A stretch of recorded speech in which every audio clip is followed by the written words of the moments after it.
ট্রান্সফরমারের এরকম টি সেকশন থাকে আর কি। টি সেকশন এরকম পাতলা পাতলা পাত থাকে, সেই পাতলা একটা পাতের মধ্যে আর একটা পাত ঢোকানো থাকে, দিয়ে এইরকম একটা স্ট্রাকচার করে। মানে একটা দিকে টি এইভাবে ঢোকায় আর একটা দিকে টি উল্টোভাবে ঢোকায়।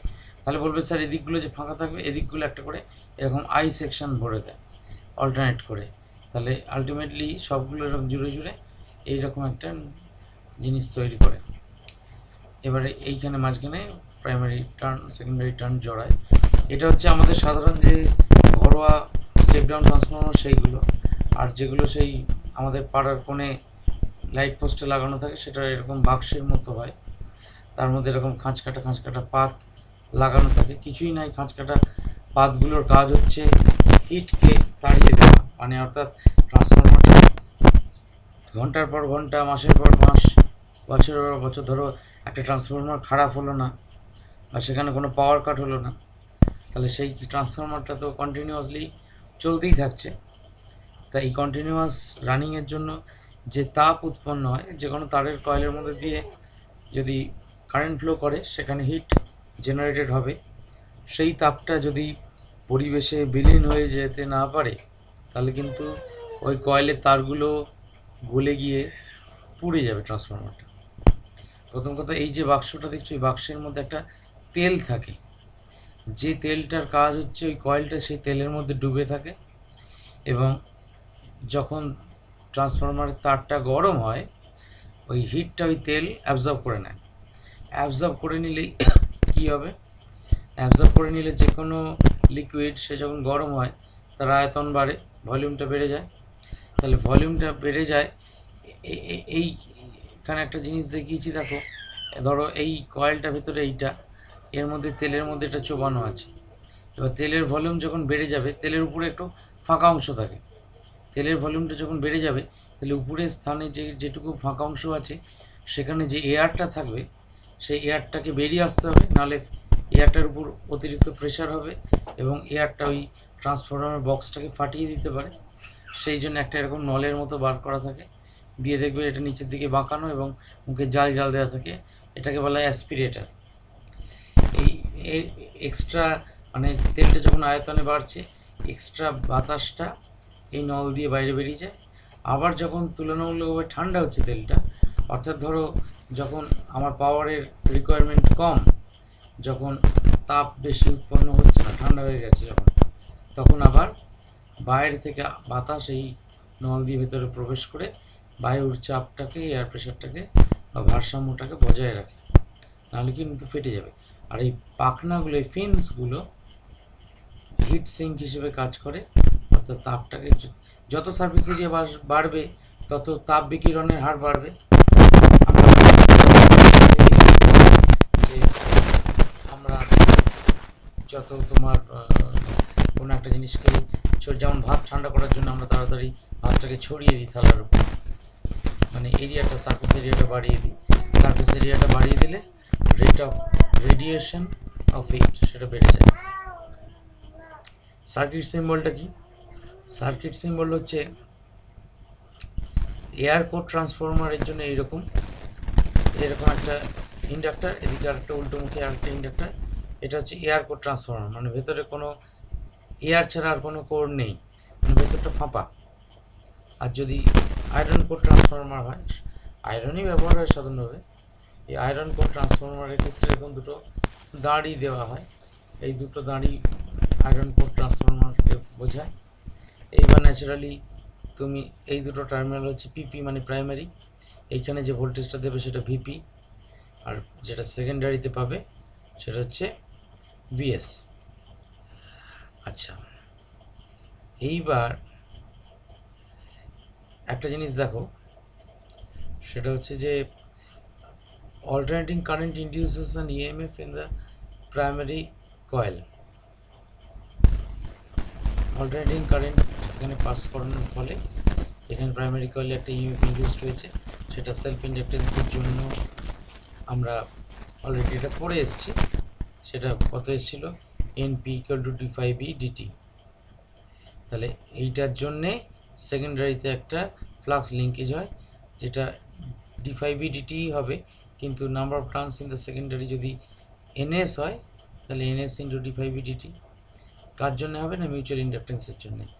অর্থাৎ তোমার সেকেন্ডারি কয়েলে যে ফ্লাক্স লিঙ্কেজটা হচ্ছে ডিউ টু মিউচুয়াল ইন্ডাকটেন্স। এটা যদি বলো আমি আবার পুরনো যে অংশটা পড়িয়েছিলাম এই জায়গাটা সেটা আবার খুলে দেখাতে পারি। এইবার তার মানে এই সার্কিটে যদি কার্চফস ভোল্টেজ ল লাগাই অর্থাৎ ভিপি পরিমাণ, ভিপিটা হচ্ছে সোর্স, তাহলে VP minus NP d phi B dt অর্থাৎ এই যে primary d phi B dt সেটা ইকুয়াল টু 0, কারণ এটা সোর্স এটা সিঙ্ক, তার মানে তাহলে এখান থেকে VP equal to NP d phi B dt, তাহলে ভিপি বাই এনপি হচ্ছে ডি ফাই বি ডিটি।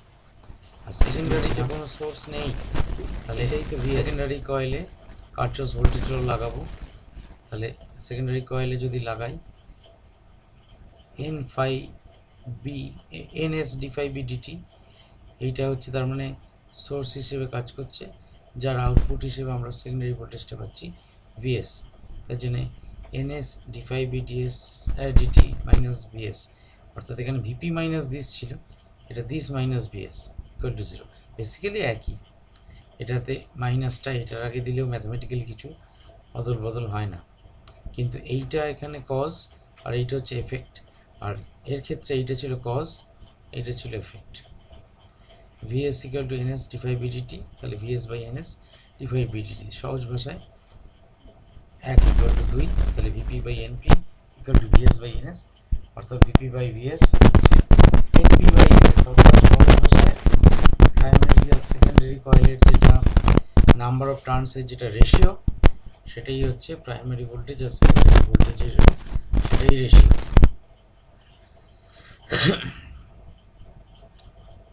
এরপর একটা তুলনামূলকভাবে একটুখানি ভোল্ট ম্যাচের জিনিসে ঢুকবো, সেটা হচ্ছে ফেজার বা ঘূর্ণি ভেক্টর বলা হয়। ফেজারেরই বাংলা হচ্ছে ঘূর্ণি ভেক্টর, ডায়াগ্রামের বাংলা চিত্র, চিত্র কথাটা এখানে লেখা হয়নি, মানে এটা ভেবে নিও না ফেজার মানে ঘূর্ণি, ডায়াগ্রাম মানে ভেক্টর, এটা তা নয় আর কি। ফেজার কথাটা মানে হচ্ছে ঘূর্ণি ভেক্টর।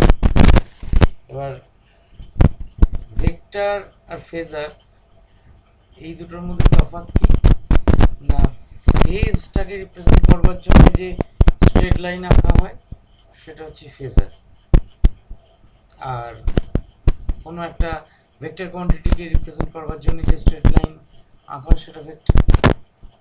আমরা তার মানে সহজ কথায় ফেজটাকে রিপ্রেজেন্ট করব with the help of straight lines. তা এইবার এখানে একটা কথা বলার আছে, সেটা হচ্ছে যে ফেজ জিনিসটা কি সেটা তোমাদের বলো, যদি পরিষ্কার থাকে ভালো, যদি পরিষ্কার না থাকে আরো ভালো। ফেজ কাকে বলে, what is phase?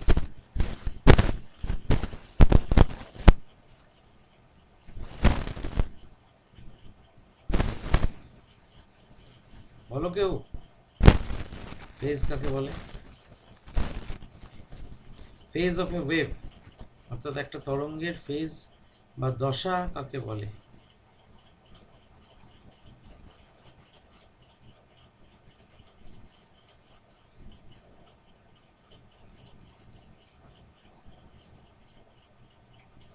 Class 11 phase.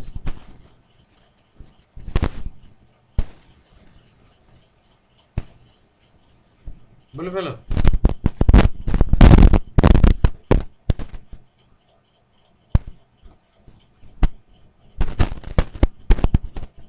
কেউ কিছু বলবে না? হ্যাঁ নিশ্চয়ই।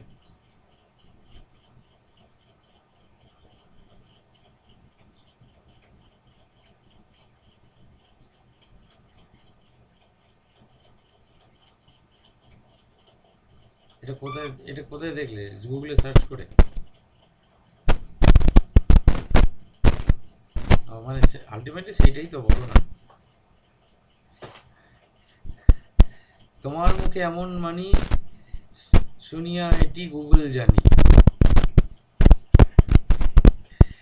হ্যাঁ মুখস্থ করা, কিন্তু কিন্তু মুখস্থর উৎসটা তো গুগল, সেটাই বলছি।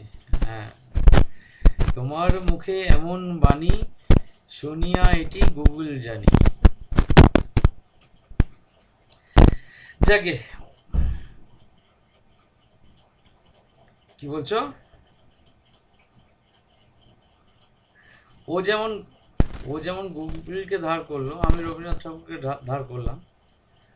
ঠিক আছে, রবি ঠাকুরের একটা লেখা আছে আর কি, মানি বলে একটা কবিতা আছে, তার লাইনের ছন্দটাকে তুলে নিলাম। যাকে বাদ দাও, আমরা সবাই ধার করেই বেঁচে আছি। যেটা বলতে যাচ্ছিলাম সেটা হচ্ছে ফেজ হচ্ছে বেসিক্যালি কোনো একটা ওয়েভ কখন শুরু হচ্ছে মানে কখন সেটি মানে একদম তোমার ধরো টাইম টি ইকুয়াল টু জিরোতে তার অবস্থাটা ঠিক কীরকম, টাইম টি ইকুয়াল টু তোমার মানে কত সময় বাদে সেটা সে ম্যাক্সিমাম ভ্যালুতে পৌঁছচ্ছে, কত সময় পর সেটা মিনিমাম ভ্যালুতে পৌঁছচ্ছে, এই ব্যাপারগুলো যেখান থেকে জানতে পারি সেটাই হচ্ছে ফেজ। বা আরও পরিষ্কার করে বললে দুটো ওয়েভের মধ্যে কোনটা কতটা এগিয়ে আছে বা কতটা পিছিয়ে আছে সেইটা বোঝার জন্য যে টার্মটা আমরা ব্যবহার করি ওয়েভ ইকুয়েশনে, দ্যাট ইজ ফেজ। তার মানে সহজ ভাষায় বলতে গেলে এই যে আমাদের এই যে সমীকরণ v equal to v0 sine omega t, i equal to i0 sine omega t plus phi, এই যে দুটো সমীকরণ, এই দুটো সমীকরণের মধ্যে দেখো একটা ফেজের তফাৎ আছে, সেটা কতটা না ফাই পরিমাণ ফেজের তফাৎ আছে। এখানে ফাই ফ্যাক্টরটা নেই, অর্থাৎ সাইনের আর্গুমেন্টে, সাইনের যেটা আর্গুমেন্ট সেই আর্গুমেন্টে এখানে শুধু ওমেগা টি আছে, এখানে ওমেগা টি প্লাস ফাই আছে। আমরা যেমন সহজ কথায় সেই সাইন 90 প্লাস থিটা ফর্মুলা কি হয় কস থিটা, তাহলে আমরা এই যে সাইন 90 প্লাস থিটা ফর্মুলা শিখেছি ছোটোবেলা থেকে, কস থিটা হয়েছে, তাহলে এই যে sine 90 plus theta minus cos theta, ঠিক মাইনাস কস থিটা হয়, এই মাইনাস কস থিটা যে হবে সেই মাইনাস কস থিটা ফর্মুলা শিখেছি বলে দিতে পারলাম। অর্থাৎ এখানে তার মানে এই ব্যাপারটা এইরকম তো যে তোমার যে ফাই ফ্যাক্টর, যেখানে এখানে যে ফাই ফ্যাক্টরটা উপস্থিত আছে, আমি যে রিলেশনটা বললাম সেই রিলেশনের মধ্যে ফাই হচ্ছে 90 ডিগ্রি, সেই জন্য সাইন এইটা হচ্ছে ধরো মনে মনে থিটা, এটা 90 ডিগ্রি, তাহলে 90 ডিগ্রি প্লাস থিটা করলে কস থিটা, এইটা করতে এবার 90 ডিগ্রি হলে ওই ফর্মুলাটা ব্যবহার করতে পারো। এবার 90 ডিগ্রি যে সবসময় হবেই এমন নয়, অন্য কিছু ভ্যালুও থাকতে পারে, তা আমরা সেটা রিপ্রেজেন্ট করব কীভাবে। আচ্ছা, তার আগে একটা কথা বলি, সেটা হচ্ছে আমরা যে কোনো সার্কিটে, যে কোনো এসি সার্কিটে যেখানে ইন্ডাক্টর আছে এবং যেখানে ক্যাপাসিটার আছে, সেই সার্কিটে পিওরলি রেজিস্টিভ সার্কিট ছাড়া অন্যান্য সমস্ত প্রকার সার্কিটে দেখব the current is either lagging the voltage or leading the voltage, অর্থাৎ কারেন্টটা ভোল্টেজের থেকে এগিয়ে আছে অথবা পিছিয়ে আছে। এই জিনিসটা ঘটবে, কেন ঘটবে সেটা পরে ম্যাথমেটিক্যালি দেখতে পাবো, কিন্তু এটুকু জেনে রাখো কেবলমাত্র পিওরলি রেজিস্টিভ সার্কিট ছাড়া এই লিড বা ল্যাগ ব্যাপারটা কিন্তু ঘটবেই।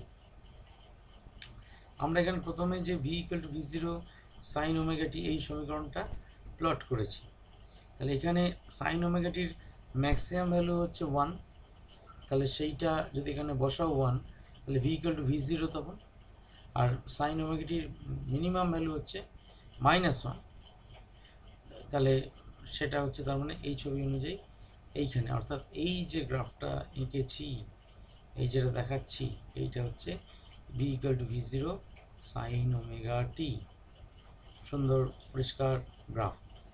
এবং এইখান থেকে একটা জিনিস বুঝতে পারছি, এই v0 ভ্যালুটা হচ্ছে, এটার পিকটা হচ্ছে v0, এইবার এই দূরত্ব, এটা টাইম অ্যাক্সিস, টি অ্যাক্সিস, তাহলে টি এর কত মানের জন্যে এটা আবার জিরো হচ্ছে?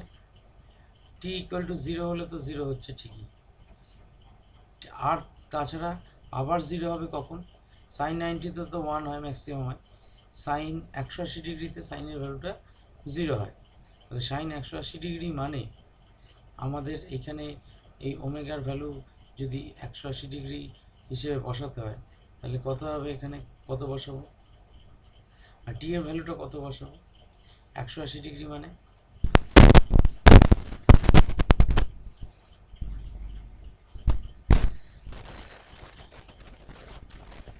অর্থাৎ আমার বক্তব্য হচ্ছে এটা তো টাইম অ্যাক্সিস, এই টাইম অ্যাক্সিসে আমরা টি এর কোন ভ্যালুর জন্যে এই ভি ভ্যালুটা জিরো পাবো?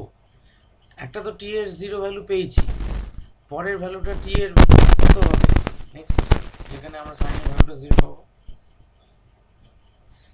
পাই হলে হবে। তাহলে পাই যদি হয়, তাহলে পাই ওমেগা, পাই ওমেগা মানে কি?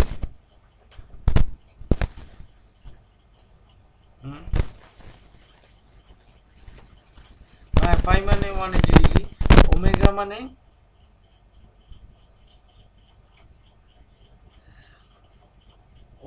ওমেগা, ওমেগা ওমেগা হচ্ছে 2π/t, তাই তো? তাই তো? তাহলে 2π/t যদি হয়, ওমেগা করে 2π/t মনে মনে বসাও, আর এই টিটাকে তুমি, এটা হাফ দ্য টাইম পিরিয়ড, তার মানে t/2 বসাও। তাহলে t/2 আর মানে একটু খাতায় দরকার লিখে নাও বুঝতে অসুবিধা হলে। ওমেগার জায়গায় বসাতে বলছি 2π/ওমেগা, এটা তো ফর্মুলাটা তো, ওমেগার জায়গায় বসাতে বলছি 2π/t, 2π/T, যেখানে ক্যাপিটাল টিটা টাইম পিরিয়ড। আর স্মল টির জায়গায় বসাও, এই দেখো এইটা হচ্ছে গোটা ওয়েভটা, তাহলে এইখান থেকে এই দূরত্বটা নিশ্চয়ই t/2, অর্থাৎ গোটা টাইম পিরিয়ডের অর্ধেক। তার মানে সহজ ভাষায় বলতে গেলে 2π/ওমেগা, আবার 2π/ওমেগা বলছি, 2π/t ইন্টু ক্যাপিটাল T/2। তাহলে কাটাকুটি গেলে শুধু π/ওমেগা পড়ে থাকছে,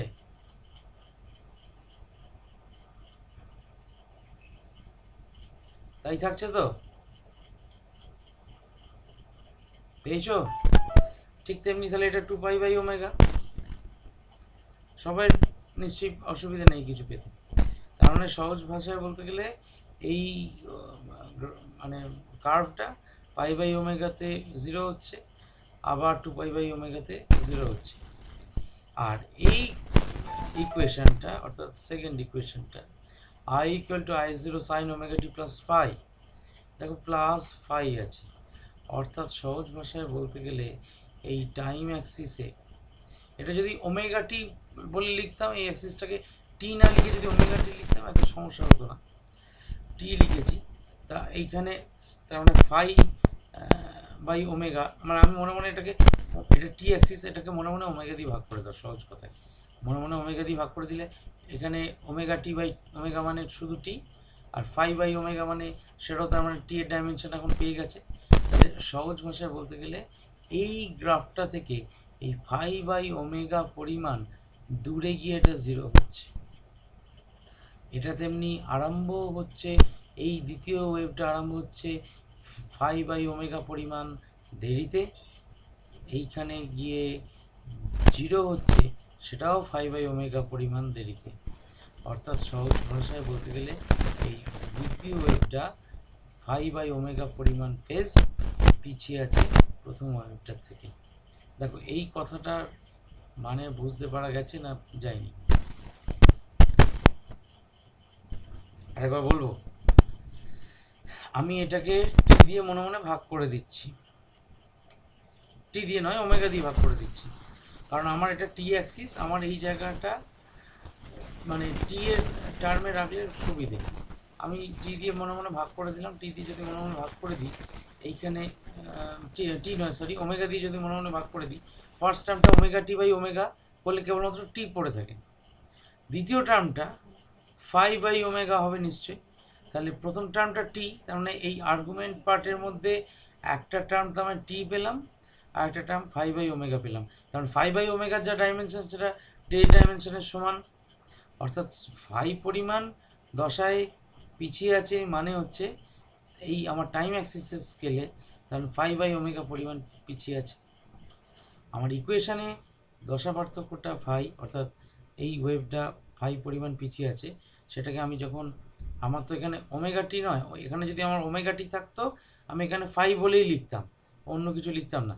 কিন্তু এখানে আমার টি অ্যাক্সিস প্লট করছি, তা টি অ্যাক্সিস প্লট করছি মানে তার মানে আমার ডাইমেনশনালি ব্যাপারটাকে ঠিক রাখার জন্যে এই দূরত্বটা কত না 5/ω পরিমাণ। কারণ আমি এই পার্টটা, এই আর্গুমেন্টটাকে মনে মনে ওমেগা দিয়ে যদি ভাগ করি, তাহলে এই বাঁ দিকের টার্মটাও টি হয়, ডান দিকের টার্মটাও 5/ω হয়ে যায়, তার ডাইমেনশনও নিশ্চয়ই টি এর সঙ্গে সমান। তাই জন্য এই দূরত্বটাকে আমরা 5/ω দিয়ে লিখছি, এটাই বলছি, আর কিছু বলিনি। এবার বলো, ক্লিয়ার? তাহলে দ্বিতীয় ওয়েভটা 5/ω পরিমাণ পিছিয়ে আছে, মানে একটু পরে এসে 0 হচ্ছে। তাহলে এখানে একটা কি হিসেব করি দেখিয়েছি, v equal x% of v0, তাহলে i equal x% of i0। আচ্ছা, বুঝতে পেরেছি। ধরা যাক আমি একটাই স্কেল ব্যবহার করছি, একটাই গ্রাফ ব্যবহার করছি, একটা গ্রাফেই ভোল্টেজ এবং কারেন্ট দুটোই প্লট করছি। মানে কিরকম না, এই দিকটা টাইম অ্যাক্সিস, এই দিকটাই ভোল্টেজ অ্যাক্সিস, এই দিকটাই কারেন্ট অ্যাক্সিস, ঠিক আছে? আমি যদি এখানে দুটো আলাদা আলাদা কালার ইউজ করতাম তাহলে তোমাদের বুঝতে সুবিধা হতো। এই ভোল্টেজের জন্য একটা কালার আর কারেন্টের জন্য আলাদা একটা কালার। তাহলে একই ওয়াই অ্যাক্সিস বরাবর আমরা ভোল্টেজও প্লট করছি, কারেন্টও প্লট করছি। তাহলে এইবার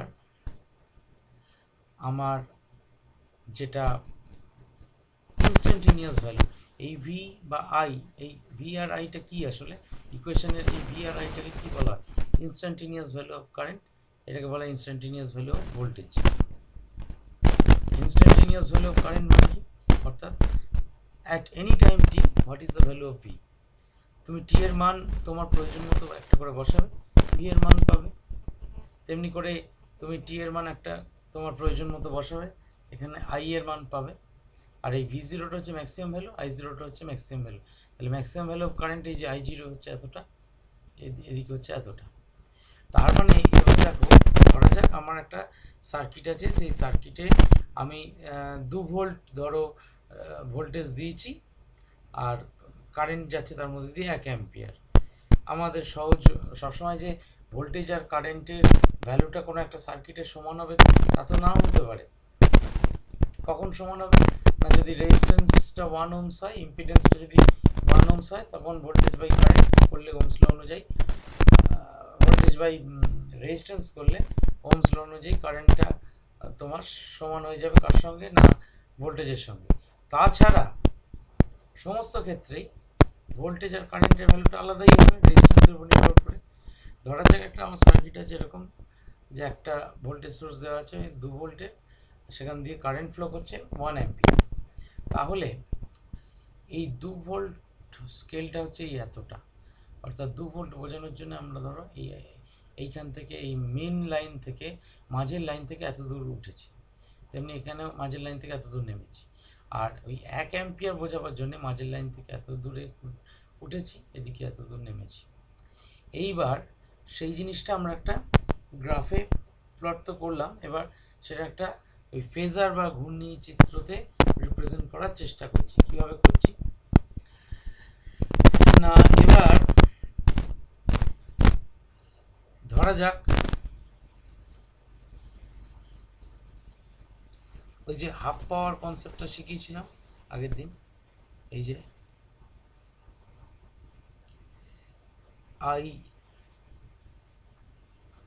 I0/√2, অর্থাৎ রুট মিন স্কোয়ার ভোল্টেজ হচ্ছে V0/√2, আর রুট মিন স্কোয়ার কারেন্ট হচ্ছে I0/√2। এই যে I0/√2 হচ্ছে রুট মিন স্কোয়ার কারেন্ট, আর V0/√2 হচ্ছে রুট মিন স্কোয়ার ভোল্টেজ। এইবার এইটাকে কাজে লাগিয়ে আমরা একটা ছবি আঁকবো। কিভাবে আঁকবো না, ধরো পাওয়ারটা হাফ হয়েছে, এখানে দেখিয়েছিলাম আগের দিন যে 70.7%-এ পাওয়ারটা হাফ হয়। কারেন্টের ভ্যালুটাও তখন 70.7%, ভোল্টেজের ভ্যালুটাও 70.7%, দুটোর ক্ষেত্রেই। কারণ এখানে I0/√2ও ছিল, I0/√2 মানে 70.7% অফ I0, আর V0/√2 ছিল, তার মানে 70.7% অফ V0। তাহলে আমরা এবার এইখানে যখন ছবি আঁকবো, এক কাজ করি, প্রথমে এই V0 যে মানে তার মানে ম্যাক্সিমাম পিক ভ্যালু যেটা অফ দ্য ভোল্টেজ, আমি সেই পরিমাণ দৈর্ঘ্য নিয়ে একটা সার্কেল এঁকে ফেলি, একটা বৃত্ত এঁকে ফেলি। আর এই কারেন্টটার যে তোমার পিক ভ্যালু I0টা হচ্ছে কারেন্টের পিক ভ্যালু, সেইটাকে রেডিয়াস নিয়ে আর একটা বৃত্ত এঁকে ফেলি। তাহলে আমরা দুটো বৃত্ত এঁকে ফেললাম।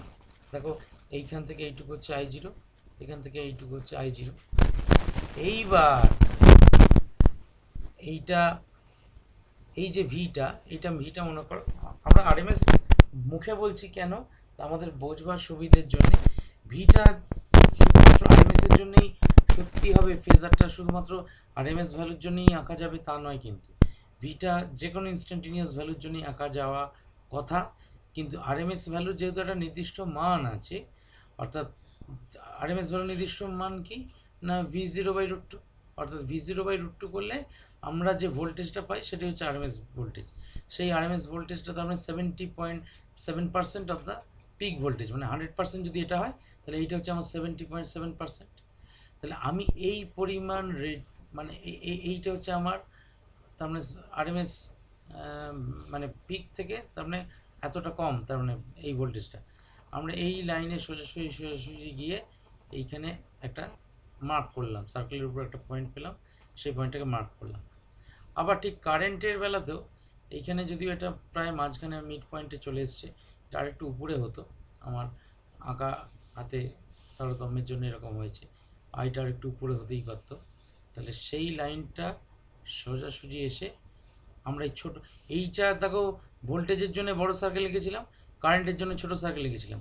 তাহলে এইখানে যেটা আই হয়েছে সেই আইটাকে আমরা করেসপন্ডিং এই ছোট সার্কেলের উপর পয়েন্টটাতে প্লট করেছি। তাহলে এইবার এই তোমার অরিজিন থেকে এই পয়েন্টটাকে যদি জুড়ে দিই একটা লাইন পাবো, অরিজিন থেকে এই পয়েন্টটাকে যদি জুড়ে দিই আর একটা লাইন পাবো। এই দুটোকে বলবো ফেজার। এই P1 হচ্ছে একটা ফেজার, P2 হচ্ছে একটা ফেজার। এবং মজা হচ্ছে এই এই ভোল্টেজটা, এই P2টা মানে তোমার ফর্মুলা অনুযায়ী V = V0 sin omega t, so the angle which এই this line makes with time axis সেটা হচ্ছে ওমেগা টি।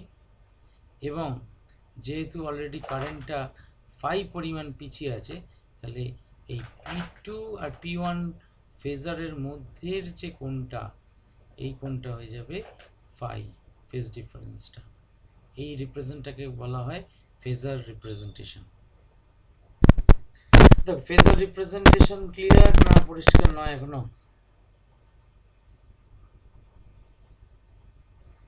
আচ্ছা, ভারী করতে হবে, হালকা যখন। আর বাকিদের অল্প তো হালকা আছে। আর আচ্ছা, আমি আমি আমি যেটা বললাম আরেকবার রিপিট করছি, তাহলে কানে ব্যাপারটা ভালো করে ঢুকে যাবে। সেটা হচ্ছে প্রথমে করেছিলাম কি, এই V0-র পরিমাণ রেডিয়াস নিয়ে একটা সার্কেল এঁকে ফেলেছিলাম, এই হচ্ছে বড় সার্কেলটা, ঠিক আছে, এই লাইনের উপরই সেই সার্কেলটা এঁকেছিলাম। এবার I0-র পরিমাণ রেডিয়াস নিয়ে আর একটা সার্কেল এঁকেছিলাম, অর্থাৎ সহজ কথায় বলতে গেলে পিক ভ্যালু অফ ভোল্টেজের রেডিয়াস নিয়ে একটা সার্কেল এঁকেছিলাম, পিক ভ্যালু অফ কারেন্ট নিয়ে আর একটা সার্কেল এঁকেছিলাম। ছোট সার্কেলটা হচ্ছে কারেন্টের জন্য, বড় সার্কেলটা হচ্ছে ভোল্টেজের জন্য। এইবার তোমার নেক্সট কী করেছি, ধরো এই ভোল্টেজটা 70.7%টা আমরা ধরে আলোচনা করছি আমাদের বোঝবার সুবিধের জন্য, যে আরএমএস ভ্যালুর ভোল্টেজটা কোথায়, অর্থাৎ সহজ কথায় V0টা হচ্ছে 100% অফ দ্য ভোল্টেজ, অর্থাৎ এইটা হচ্ছে মিন লেভেল থেকে ভোল্টেজটা বাড়তে বাড়তে বাড়তে বাড়তে 100% পৌঁছেছে, সেটা হচ্ছে কোথায় না এইখানে, এবং তার ভ্যালু কত V0। তাহলে নিশ্চয়ই একবারে 0 থেকে হঠাৎ করে তো 100% হয়নি, এই যে ভোল্টেজটা ক্রমাগত বাড়তে বাড়তে বাড়তে বাড়তে 100%-এ পৌঁছেছে, তাহলে কোনো না কোনো সময় একটা 70.7% ছিল তার ভ্যালুটা, এবং সেটাকে আমরা আরএমএস ভোল্টেজ বলছি। আমরা ধরে নিচ্ছি ছবিতে এইটা হচ্ছে সেই 70.7%। আমরা এই পয়েন্টটা করেসপন্ডিং স্ট্রেট লাইন টেনে এই সার্কেলের উপর যে পয়েন্টটা এটা কাজ করছে সেই পয়েন্টটাকে মানে চিহ্নিত করেছি আর কি। এইবার কারেন্টের বেলাতেও তার মানে সেই 70.7% অফ দ্য পিক কারেন্ট, এটা পিক কারেন্টের 70.7% আর একটু উঁচুতে হতো, এটা একদম প্রায় হাফ পজিশনে এঁকে ফেলেছি। এইটা ধরে নাও 70.7% of the peak value of the current, সেটার করেসপন্ডিং এই ছোট সার্কেলের উপর এই পয়েন্টে গিয়ে মিট করছে। ভোল্টেজের জন্য বড় সার্কেল, কারেন্টের জন্য ছোট সার্কেল, উল্টোটাও হতে পারতো, বাইরের সার্কেলে তুমি কারেন্ট শো করতে, ভেতরে ভোল্টেজ শো করতে, কিছু অসুবিধা হতো না। এইবার মূল ইকুয়েশন ছিল তোমার এইটা, v = v0 sin omega t। তাহলে এই পি, এইবার এই পয়েন্টটা অরিজিনের সঙ্গে যোগ করে দাও, আর এই পয়েন্টটা অরিজিনের, এই পয়েন্ট দুটো তো তুমি কোথা থেকে পেয়েছো বুঝতেই পারছো। এই পয়েন্টটা অরিজিনের সঙ্গে যোগ করলে, এই পয়েন্টটা অরিজিনের সঙ্গে যোগ করলে করবার পর এই যে সেন্টার, এই সেন্টারে এই দুটো ফেজার আমরা পেলাম, একটা P1 একটা P2। P2টা হচ্ছে ভোল্টেজের জন্য ফেজার, আর P1টা হচ্ছে কারেন্টের জন্য ফেজার। এবার এই ভোল্টেজ ফেজারটা মানে তোমার এই যে আমার অরিজিনাল ইকুয়েশনটা v = v0 sin omega t, তাহলে এই ফেজারটার জন্য আমরা এই যে অ্যাঙ্গেলটা অর্থাৎ টি অ্যাক্সিসের সঙ্গে এই P2 ফেজারটা যে অ্যাঙ্গেলটা করছে সেটা হচ্ছে আমার ওমেগা টি। আর এ যেহেতু অলরেডি একটা ফাই পরিমাণ ফেজ পিছিয়ে আছে, তাই জন্য এই ফেজার P2 থেকে পিছিয়ে থাকা মানে আবার অরিজিনের দিকে চলে যাব, সেইটা হচ্ছে ফাই, অর্থাৎ এই যে অ্যাঙ্গেল বিটুইন দিস টু ফেজার্স এটাই হচ্ছে ফাই, কারণ একটাই ওমেগা টি, একটা ওমেগা টি প্লাস ফাই, এবং এটাই হচ্ছে ফেজ ডিফারেন্সটা বিটুইন দ্য টু ফেজার্স। অর্থাৎ ফেজার ডায়াগ্রাম হচ্ছে এই পার্টটা, আর এইটা হচ্ছে মানে just voltage and current profile. এই এই এই দিকটা কিন্তু এখানে কত ফেজার নেই, ফেজার হচ্ছে এই দুটো স্ট্রেট লাইন হচ্ছে ফেজার। যেমন দেখো ভেক্টরকে আমরা রিপ্রেজেন্ট করার জন্য স্ট্রেট লাইন ব্যবহার করি, এখানে জাস্ট কারেন্ট আর ভোল্টেজটাকে রিপ্রেজেন্ট করবার জন্য স্ট্রেট লাইন ব্যবহার করছি, এবং তাদের মধ্যে কত অ্যাঙ্গেলে আছে এটাও আমাদের অনেক সময় ম্যাটার করবে, পরবর্তীকালে দেখব। সেই জন্যই ফেজারের গুরুত্ব আছে। ইন ফেজ হলে একরকম, আউট অফ ফেজ হলে একরকম, হ্যাঁ, তার গুরুত্ব আছে। অর্থাৎ এমনও দেখতে পারো যে তোমার এইটা, এই যে ফাইটা, এই ফাইয়ের ভ্যালুটা যখন 90 ডিগ্রি হয়ে যাবে তখন কি দাঁড়াবে জিনিসটা না, যখন ভোল্টেজটা ম্যাক্সিমাম হচ্ছে কারেন্ট তখন জিরো, ভোল্টেজটা যখন জিরো হচ্ছে কারেন্ট তখন ম্যাক্সিমাম নেগেটিভ দিকে। ভয়ানক জিনিস, অর্থাৎ ভোল্টেজ নেই অথচ কারেন্ট ম্যাক্সিমাম, আবার ভোল্টেজ ম্যাক্সিমাম অথচ কারেন্ট নেই, এরকম কেসও আমরা পারবো মানে ঘটাতে পারবো আর কি। আচ্ছা, for pure resistive circuit phi = 0, যে কথাটা বললাম, প্রথমেই বলছিলাম যে ইন্ডাকটেন্স বা ক্যাপাসিটেন্স যদি কোনো বর্তনীতে না থাকে, সেই ধরনের বর্তনীর ক্ষেত্রে কিন্তু তোমার ফাই বা ফেজ ডিফারেন্সটা 0 হয়, v = v0 sin omega t, এবং এই ডটেড লাইনটা হচ্ছে ভোল্টেজ প্রোফাইল, আর এই লাইনটা হচ্ছে কারেন্ট প্রোফাইল, এবং এদের মধ্যে কোনো কিন্তু ফেজ ল্যাগ থাকে না। এবং এদের যদি ফেজার আঁকা যাবে না স্যার, হ্যাঁ যাবে। এদের ফেজার আঁকলে এই ফেজারটার মজার ব্যাপারটা হচ্ছে এইখানে যেমন কারেন্ট এবং ভোল্টেজ দুটো আলাদা স্ট্রেট লাইন হয়েছে, এখানে কিন্তু কারেন্ট এবং ভোল্টেজটা will lie on the same straight line. Beta বড়, তাই জন্য এই V0 রেডিয়াসটা বড়, এই রেডিয়াস ধরে তুমি যদি বড় সার্কেল টানতে, বড় সার্কেল পেতে, আর I0টা ছোট, সেইটাকে রেডিয়াস ধরে যদি আমি সার্কেল টানতাম, ছোট সার্কেল পেতাম। But they will lie on the same straight line because there is no phase lag or lead অর্থাৎ কেউ ফেজে এগিয়ে নেই বা পিছিয়ে নেই। Angle between V0 and I0 is 0 degree. অর্থাৎ দেখো তোমার যেখানে ভোল্টেজটা ম্যাক্সিমাম হয়েছে কারেন্টটাও সেই জায়গাতেই ম্যাক্সিমাম হয়েছে। তবে এবার একটা কথা বলি, এই আর, এল আর সি অর্থাৎ রেজিস্ট্যান্স, ইন্ডাকটেন্স আর ক্যাপাসিটেন্স, এই তিনটি হচ্ছে যে কোনো সার্কিটের সবচেয়ে ইনিশিয়াল প্যারামিটার। পৃথিবীতে এমন কোনো সার্কিট বানানো সম্ভব নয় যাতে এই তিনটির কোনো একটি একদম পুরোপুরি অনুপস্থিত আছে। এই যে আমরা পিওর রেজিস্টিভ সার্কিট লিখেছি, এই কথাটা হচ্ছে সর্বৈব মিথ্যে কথা। মানে পিওর রেজিস্টিভ সার্কিট বলে বাস্তবে কিছু হয় না। ইন্ডাকটেন্স কিছু থাকবেই, কারণ ব্যাপার হচ্ছে তারের মধ্যে দিয়ে কারেন্ট গেলেই তো সেলফ ইন্ডাকটেন্স থাকে, জানো, সেটা কয়েলও তৈরি করতে হবে না তার জন্য। এমনি তারের মধ্যে দিয়ে যখন কারেন্ট যাবে প্লেন ওয়্যারের মধ্যে দিয়ে, তার একটা মানে সেলফ ইন্ডাকটেন্স মানে সে একটা বাধা অনুভব করবে। আর ক্যাপাসিটেন্স কি করে আসবে? না, তুমি তারের সঙ্গে তার তো জয়েন করছো, এইখানে রোদের সঙ্গে এই তারটা জয়েন করেছো, এইখানে সোর্সের সঙ্গে তার জয়েন করেছো। যত এরকম জয়েন করবে, অর্থাৎ এক ধরনের মেটেরিয়ালের সঙ্গে আরেক ধরনের মেটেরিয়াল তুমি জয়েন করবে, কি হবে? যতই টাইট জয়েন করো না কেন, there is a small gap between the two junctions, এবং সেই জাংশনের মধ্যে গ্যাপটা যত কম হবে তত ক্যাপাসিটেন্স তার মানে হাই হয়ে যাবে। অর্থাৎ সহজ কথায় বলতে গেলে তোমার ক্যাপাসিটেন্সের ভ্যালুটা বাড়ে কখন? না, আমরা যে ফর্মুলা দেখেছিলাম K/0/D, ডি যত ছোট হবে তত ক্যাপাসিটেন্স হাই হয়ে যাবে।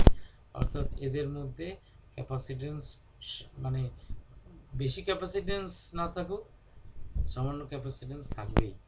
সুতরাং আর, এল, সি এই তিনটি জিনিসকে আমরা পুরোপুরি এলিমিনেট করতে পারি না কোনো সার্কিটে, তবে মিনিমাইজ করতে পারি। কিছু কিছু ক্ষেত্রে ইন্ডাকটিভ এফেক্টটাকে নেগলিজেবল করতে পারি। কোথায় পারি সেটা আমরা দেখতে পাবো। আবার কোথাও ক্যাপাসিটিভ এফেক্টটাকে নেগলিজেবল করতে পারি বিশেষ বিশেষ ব্যবস্থার সাহায্যে। বেশ, ডিসিপেটেড পাওয়ার, কতটা আমাদের ক্ষমতা খরচ হচ্ছে। তাহলে আমার এই সার্কিটে কতটা ক্ষমতা ডিসিপেট হচ্ছে, সেটা হচ্ছে পাওয়ার হচ্ছে ভোল্টেজ ইন্টু কারেন্ট। ভিআর মানে কি না, এটা হচ্ছে ভিআর। তাহলে ভিআর মানে হচ্ছে V0 sin omega t, I0 sin omega t. কোনো ফেজ ল্যাগ বা ফেজ লিড কিছু নেই, ফাই কিছু কোনো টার্ম নেই। তাহলে V0 I0 sin square omega টি। তাহলে পূর্ণ চক্রে গড় ক্ষয়িত ক্ষমতা, mean dissipated power on a full cycle. Now what is full cycle? না, এই গিয়ে এই এলো, এইটা হচ্ছে ফুল সাইকেল। তার মানে ভোল্টেজটা একবার জিরো থেকে কম বাড়তে বাড়তে ম্যাক্সিমাম হলো, আবার জিরো হলো, আবার নেগেটিভ থেকে ম্যাক্সিমাম হলো, আবার জিরো হলো। এই সময়ের মধ্যে কারেন্টও তাই হলো, এবং কারেন্ট তাই হওয়ার ফলে ওই রোধের মধ্যে কতটা ক্ষমতা বা কতটা পাওয়ার ডিসিপেটেড হলো এই ফুল সাইকেলের মধ্যে, সেটা তাহলে সেটা হিসেব করবো কীভাবে?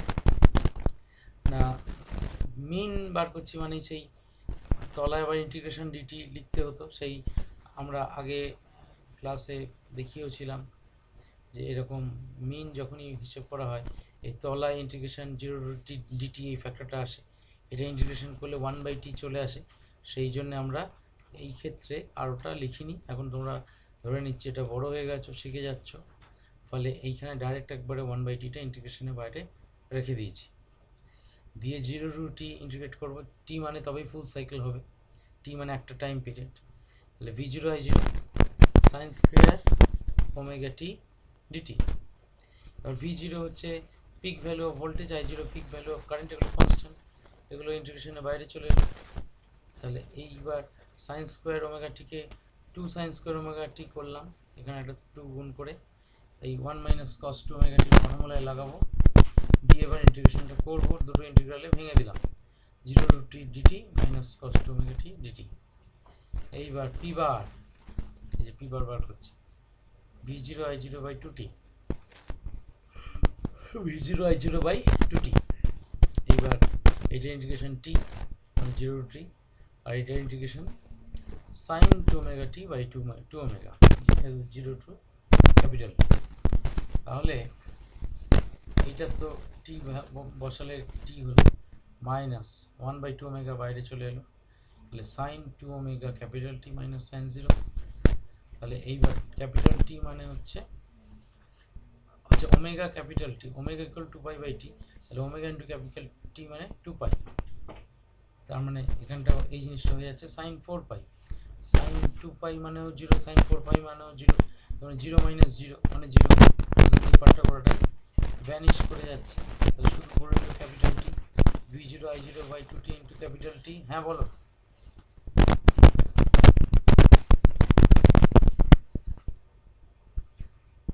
ঠিক আছে, তাহলে এইবার টি ক্যান্সেলস আউট, v0 i0 বাই 2, তাহলে পি বার হচ্ছে v0 i0 বাই 2।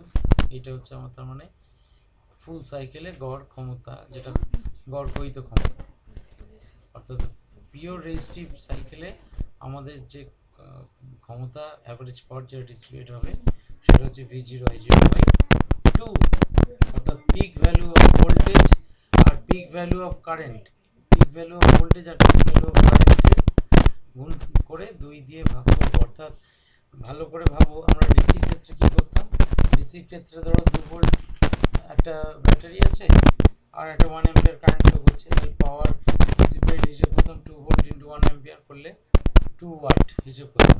কিন্তু এর বেলায় মজা হচ্ছে, এই v0 যদি পিক ভ্যালুটা যদি 2 ভোল্ট হয়, i0 এর পিক ভ্যালুটা যদি 1 অ্যাম্পিয়ার হয়, তাহলে আমার অ্যাভারেজ পাওয়ার যেটা খরচ হবে সেটা হচ্ছে 2 ইন্টু 1/2 মানে 1 ওয়াট খরচ হবে, তাই তো রেজিস্টিভ সার্কিটের বেলায়। বেশ,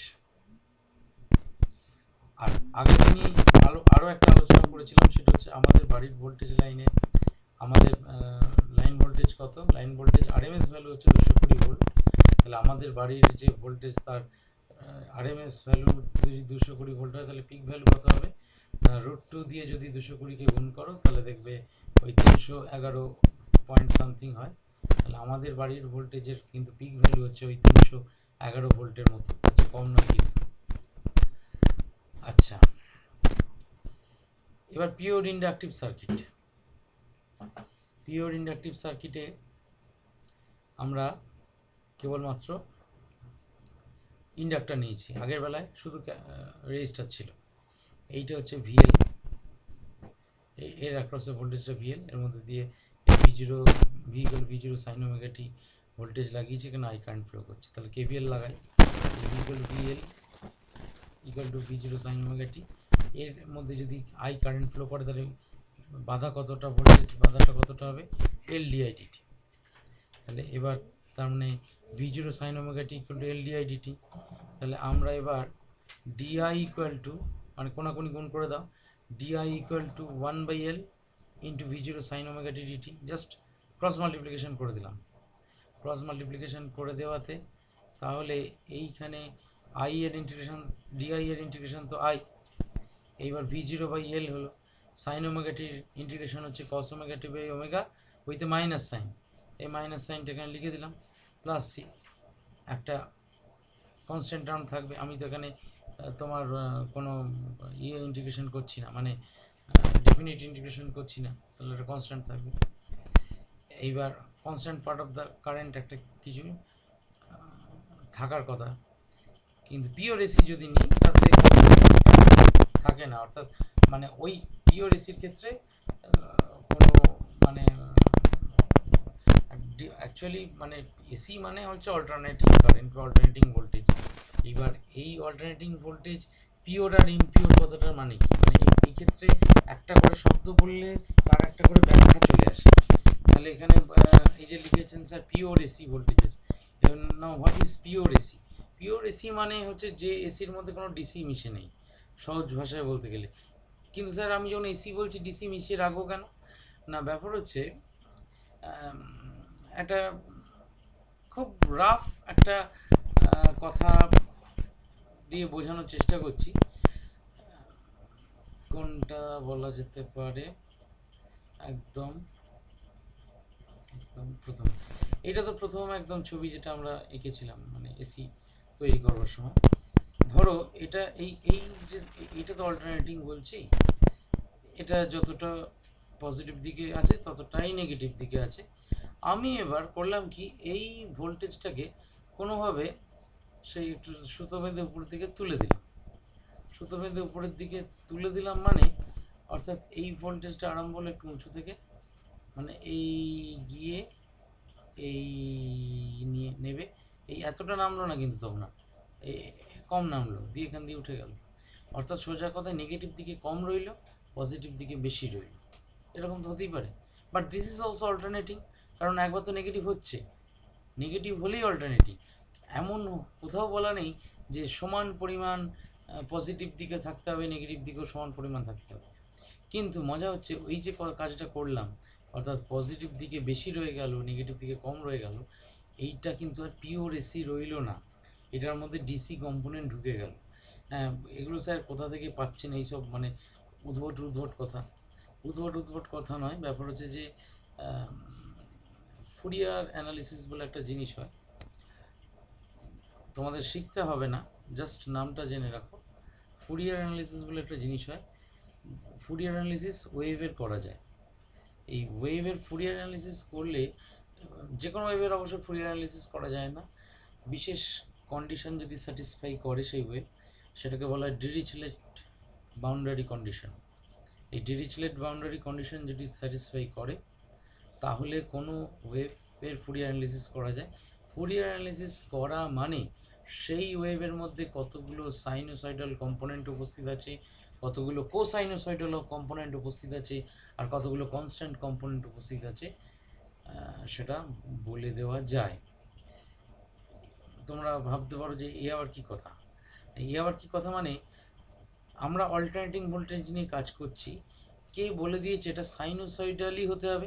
এটা এরকম ট্রায়াঙ্গুলারও তো হতে পারতো, এটা স্কোয়ারও তো হতে পারতো, এটা রেক্ট্যাঙ্গুলারও তো হতে পারতো। মোট কথা অল্টারনেটিং হলেই হলো, মানে অর্থাৎ পজিটিভ হাফও থাকবে, নেগেটিভ হাফও থাকবে, অল্টারনেটিং হলেই হলো। সেগুলোও তো অল্টারনেটিং হতে পারে, যে কোথায় মাথার দিব্যি দেওয়া আছে যে সাইন ওয়েভ বা কস ওয়েভই হতে হবে? কস ওয়েভ তো যায়নি, সাইন ওয়েভ হতে হবে। প্রশ্ন হচ্ছে যে না, যা খুশিই হতে পারে, ঠিকই ট্রায়াঙ্গুলারও হতে পারে, সটুথ ওয়েভ ফর্ম বলে এক ধরনের ওয়েভ ফর্ম হয়, করাতের মতো খাঁচকাটা মতো, মানে এরকম সোজা খাড়া ওঠে আবার নেমে যায়, আবার খাড়া ওঠে আবার নেমে যায়, আবার এরকম ব্যাঁকা ওঠে আবার খাড়া এরকম নেমে যায়, এটাকে বলে সটুথ। তা এইরকম এরকম হতে পারে, সবগুলি কিন্তু এসি, সবগুলি অল্টারনেটিং, কিন্তু সাইনোসয়েডাল কম্পোনেন্ট তার মধ্যে মিশে আছে। মানে সহজ ভাষায় বলতে গেলে ওই যে ট্রায়াঙ্গুলার ওয়েভ ফর্মটা তুমি যে দেখছো না, আসলে ওই ট্রায়াঙ্গুলার ওয়েভ ফর্মটা হয়তো দেখা যাবে ওই ফুরিয়ার অ্যানালিসিস করলে, হয়তো 5টা সাইন ওয়েভকে মেশালে একসঙ্গে, সুপারপোজ করলে, সহজ ভাষায় সুপারপোজিশন প্রিন্সিপাল ক্লাস 11-এ পড়েছো, সুপারপোজ করলে এই ট্রায়াঙ্গুলার ওয়েভটা পাবে। এবার কোন কোন কী ফ্রিকোয়েন্সি সাইন ওয়েভকে একসঙ্গে সুপারপোজ করলে ওই ট্রায়াঙ্গুলার ওয়েভটা পাবে, সেটা পারা যায় জানতে ওই ফুরিয়ার অ্যানালিসিস ম্যাথমেটিক্যাল পদ্ধতির সাহায্যে। শুধু প্রসেসটা জেনে রাখো। তা সেই পদ্ধতি চালালে দেখতে পাওয়া যায় অনেক সময় কিছু অল্টারনেটিং সিগন্যালের ক্ষেত্রে একটা ডিসি কম্পোনেন্ট চলে আসে, কনস্ট্যান্ট কম্পোনেন্ট। এবার যে এসির মধ্যে সেই ডিসি কম্পোনেন্ট উপস্থিত নেই সেটা পিওর এসি। এই পিওর এসি কথাটা কেন ব্যবহার করেছি সেইটা বোঝানোর জন্য আমাকে এত বকর করতে হলো। কোথায় গেল? এই যে, for pure AC voltages constant part should be 0। তাহলে এই সিটা ভ্যানিশ করে গেল। যদি না বুঝতে পেরে থাকো, ওয়েল অ্যান্ড গুড, বোঝার এক্ষুনি দরকারও নেই, কারণ আমরা ওই অনার্স পড়েছিলাম যখন, ম্যাথামেটিক্যাল মেথডস ছিল আমাদের, তখন আমরা ওই ফুরিয়ার অ্যানালিসিস পড়েছিলাম। ফুরিয়ার অ্যানালিসিস 11-12-এর বিষয় নয়। আচ্ছা, এইবার I equal to minus v0/ωL, তাহলে আমার এই যে ওমেগা আর এল গুণ করে ωL cos ωt পেলাম। এইবার মাইনাস v0/ωL cos ωt মানে sin 90 মাইনাস থিটা, মানে cos থিটা লিখতেই পারি, π/t মাইনাস ωt। এইবার সাইন তোমার minus theta equal to minus sine theta, তাহলে আমরা এই ωt আর মাইনাস π/2 এটা যদি ওলট পালট করি, তাহলে বাইরের মাইনাসটাকে প্লাস করে দিয়েছি, v0/ωL sin ωt মাইনাস π/2। এইবার V zero by omega L সেটা কি, সেটা হচ্ছে আই জিরো। আই জিরো মানে হচ্ছে কারেন্ট, ভি জিরো হচ্ছে তোমার বিভব পার্থক্য মানে পোটেনশিয়াল ডিফারেন্স, আর ওমেগা এলটা হচ্ছে ইন্ডাকটিভ ইম্পিডেন্স। তাহলে এখন তো পিওর ইন্ডাক্টর ব্যবহার করেছি, তাহলে এই ভোল্টেজকে ইন্ডাকটিভ ইম্পিডেন্স দিয়ে ভাগ করলে আমরা কারেন্ট পাবো। তাহলে এই ভি জিরো বাই ওমেগা এলটা হচ্ছে কারেন্ট। এবং শুধু তাই নয়, আমার এই ইকুয়েশনটা কারেন্টের ইকুয়েশন, আই ইকুয়াল টু দিয়ে শুরু হয়েছে। তাহলে আমার সাইন অফ দিস এর তো কোনো ডাইমেনশন নেই, সাইন থিটার কোনো ডাইমেনশন হয় না, ডাইমেনশনলেস কোয়ান্টিটি। তাহলে নিশ্চয়ই এর ডাইমেনশন হচ্ছে কারেন্টের ডাইমেনশন। এবং সেই কারেন্টটা কত না peak value of the current, কারণ V zero by omega L আছে। তাহলে I equal to I zero sine omega t minus pi by two. তাহলে আমি যে ইকুয়েশনটা নিয়ে কাজ আরম্ভ করেছিলাম সেটা ছিল আমার V zero sine omega t, যেটা পেলাম current I equal to I zero sine omega t minus pi by two, অর্থাৎ the current lags the voltage by a phase difference of pi by two. অর্থাৎ এইটা হচ্ছে voltage solid লাইনটা, এই যে V equal to V zero sine omega t. দেখো এখানে t এর ভ্যালু জিরো মানে সাইন জিরো জিরো, অর্থাৎ এখান থেকে অরিজিন থেকে শুরু হচ্ছে। আর এই আই ইকুয়াল টু, এটা আমি জোর করে এরকম লিখেছি, তাই এটাকে যদি আমি এই কস ফর্মেই লিখতাম, এই যে V I equal to minus V zero by omega L cos omega t, এই ভি জিরো বাই ওমেগা এলের জায়গায় আই জিরো বসিয়ে দিতাম, শুধু আই জিরো নয় minus I zero cos omega t হতো। কারণ when t equal to zero, তাহলে কস জিরোর মানটা হচ্ছে ওয়ান, তাহলে I equal to minus I zero হতো। তাহলে দেখো যখন টি ইকুয়াল টু জিরো, অর্থাৎ টাইম টি ইকুয়াল টু জিরোতে ডটেড লাইনটা খেয়াল করো, তখন কিন্তু কারেন্টটা নেগেটিভ দিকে ম্যাক্সিমাম থেকে শুরু হচ্ছে। অর্থাৎ when voltage is zero current is maximum at the negative side. এইবার ভোল্টেজটা ম্যাক্সিমাম হলো এখানে, কারেন্ট এখানে জিরো হলো, ভোল্টেজটা আবার এখানে জিরো হলো, কারেন্টটা সেখানে ম্যাক্সিমাম হলো। ফেজ ডিফারেন্সটা কত না পাই বাই টু। এইখানে আবার ভোল্টেজটা নেগেটিভে ম্যাক্সিমাম হলো, কারেন্টটা তখন জিরো হলো। আবার এইখানে ভোল্টেজটা গিয়ে, এটা একটা ফুল সাইকেল দেখিয়েছি, এখানে ভোল্টেজটা গিয়ে আবার জিরো হলো, কারেন্টটা এখানে গিয়ে নেগেটিভ দিকে ম্যাক্সিমাম হলো।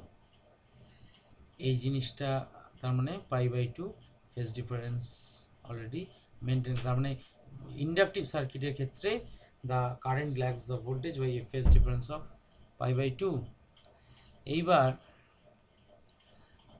এটার যদি ফেজ ডায়াগ্রাম আঁকতে হয় কীরকম হবে না, ভি জিরো রেডিয়াস নিয়ে একটা আমরা আঁকবো, ওই কী বলে সার্কেল আঁকবো।